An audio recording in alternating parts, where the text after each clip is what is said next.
Sehingga ketika kedua orang tua itu telah meridhai kehidupan kita di dunia ini, maka seketika itu pula Allah Subhanahu wa taala meridhai terhadap apa yang kita lakukan.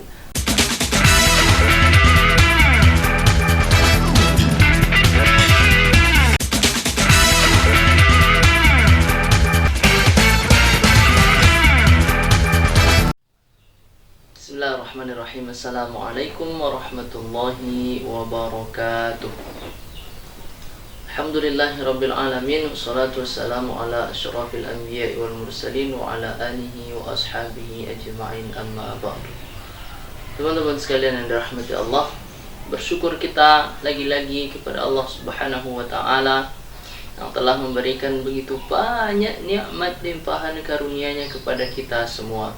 Sehingga sampai detik ini Allah Subhanahu wa taala masih mengizinkan kita, masih memberi kesempatan kepada kita untuk hidup di atas muka bumi ini, guna untuk memperbanyak amal, memperbaiki diri, memohon ampun kepada Allah Subhanahu wa taala atas segala dosa yang pernah kita lakukan. Ni'matani maghbunun fihima katsirun minan nas, kata Nabi. Ada dua nikmat yang banyak sekali umat manusia lalai terhadapnya, as-sihah wal faragh. Dua nikmat itu adalah nikmat kesehatan dan nikmat kesempatan. Alhamdulillah, mudah-mudahan kita semua masih menggunakan kesempatan itu dalam ketaatan kepada Allah Subhanahu wa taala. Salawat dan salam tak lupa kita hadiahkan kepada qudwah kita baginda Nabi Muhammad sallallahu alaihi wasallam. Allahumma shalli ala sayyidina Muhammad wa ala ali sayyidina Muhammad. Mudah-mudahan dengan banyaknya kita bersolawat kepada beliau, kita mendapatkan syafaatnya di yaumil akhir nanti. Amin, amin ya rabbal alamin. Kaum muslimin sekalian yang dirahmati Allah, akhir-akhir ini terlihat fenomena betapa banyak orang tua, betapa banyak anak-anak yang tidak mempedulikan kedua orang tua mereka. Bahkan dengan teganya ia menitipkan kedua orang tua itu ke panti jompo, menyewakan orang lain untuk merawatnya. Padahal hadirin, kedua orang tua inilah yang sejak dari ia bayi, bahkan sebelum ia lahir, rela mengorbankan waktunya, tenaganya hanya untuk mendidik dan membesarkan anak itu.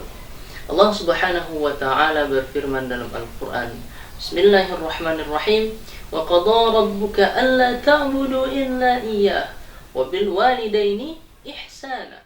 Allah Subhanahu wa taala memerintahkan kita semua. Yang pertama adalah untuk menyembah Allah Subhanahu wa taala dan tidak menyekutuinya dengan sesuatu apapun. Kemudian perintah setelah itu adalah wabil walidaini ihsana, dan hendaklah berbuat baik kepada kedua orang tua. Apa itu ihsan? Ketika itu Nabi Muhammad SAW sedang duduk dengan para sahabat. Di situ ada Umar bin Khattab dan sahabat lainnya.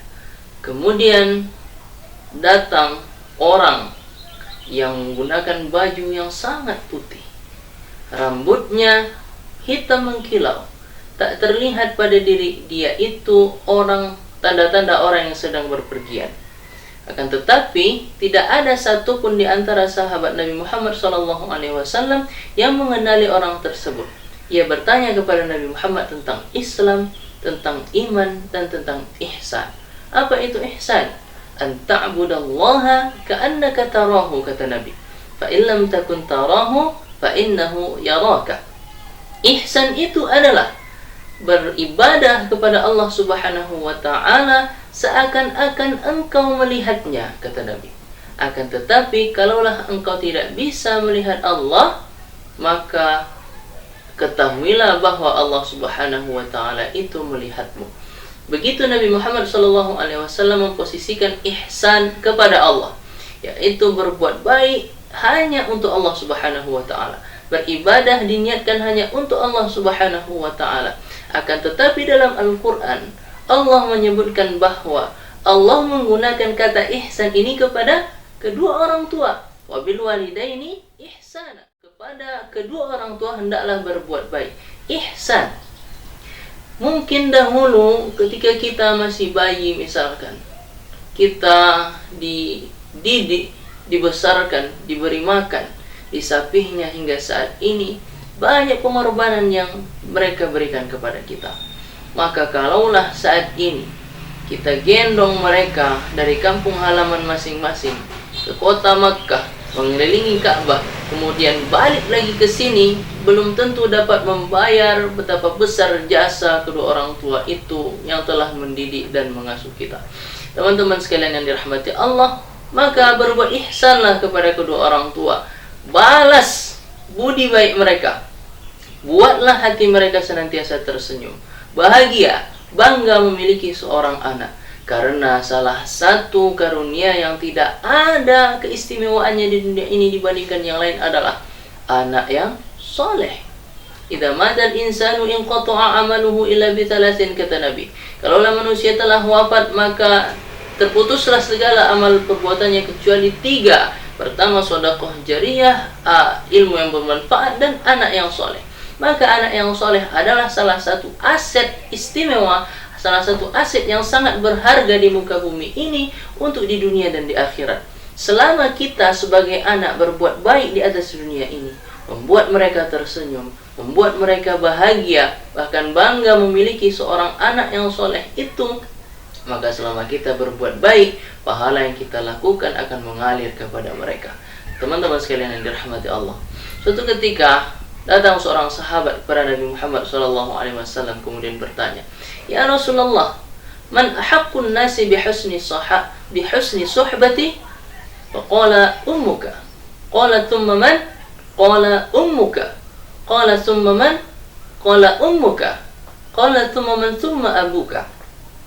Wahai Nabi, kata sahabat bertanya, kalaulah aku memiliki kebaikan, kepada siapa aku hendaknya berbuat baik terlebih dahulu? Qala ummuka, kata Nabi. Nabi Muhammad SAW menyebutkan ibu sebanyak 3 kali. Ibumu, ibumu, ibumu, kemudian baru ayahmu.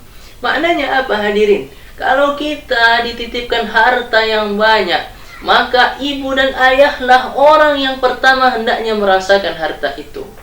Kalaulah kita sedang berada di kampung halaman, sedang bersama mereka hendak berbuat baik, maka kedua orang tua itulah yang sejatinya mendapatkan kebaikan itu terlebih dahulu, barulah kepada orang lain.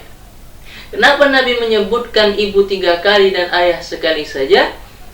Kedua-duanya sama mulia. Akan tetapi menurut beberapa ulama yang menafsirkan hadis ini adalah ada 3 hal yang hanya bisa dilakukan oleh kaum wanita, yaitu ibu-ibu, dan sama sekali tidak bisa dilakukan oleh ayah. Pertama, mengandung, kemudian melahirkan dan menyusui. Itulah sebabnya Nabi Muhammad SAW menyebutkan bahwa al-jannatu tahta aqdami ummahat. Surga itu berada di bawah telapak kaki ibu. Terkadang kita terlalu sibuk dengan dunia ini, kesana kemari, umroh berulang kali, bahkan ilmu jauh ke perantauan, ingin mencari kebahagiaan, ingin mencari ridha Allah Subhanahu wa taala, sampai-sampai kita lupa bahwa sejatinya surga itu berada di rumah kita masing-masing. Beliau adalah seorang ibu. Suatu ketika ada seorang sahabat minta izin kepada Nabi Muhammad SAW ingin ikut berperang, berjihad di jalan Allah Subhanahu wa taala. Kemudian Nabi bertanya kepada dia, "Wahai sahabat, apakah ibumu masih hidup?" Kemudian sahabat itu menjawab, "Ya, beliau ada di rumah." Maka Nabi memerintahkan mengawasi ibu, menjaga ibu, dan merawat ibu adalah jihad yang pertama sebelum jihad-jihad yang lain. Kaum muslimin sekalian yang dirahmati Allah, maka hadirin, marilah kita sama-sama mengintrospeksi diri kita masing-masing, bertanya kepada diri masing-masing, selama ini sejauh mana kita berbuat baik kepada kedua orang tua. Apapun profesi kita saat ini, apapun yang kita miliki saat ini, tak ada apa-apanya kalau tanpa doa kedua orang tua. Maka dari itu hadirin, selagi masih ada kedua orang tua kita di atas muka bumi ini, peluk ia, rangkul ia, hadiahkan sesuatu yang membuat ia bahagia. Sehingga ketika kedua orang tua itu telah meridhai kehidupan kita di dunia ini, maka seketika itu pula Allah Subhanahu wa taala meridhai terhadap apa yang kita lakukan. Fantabiru ya ulil absar la'allakum turhamun. Assalamualaikum warahmatullahi wabarakatuh.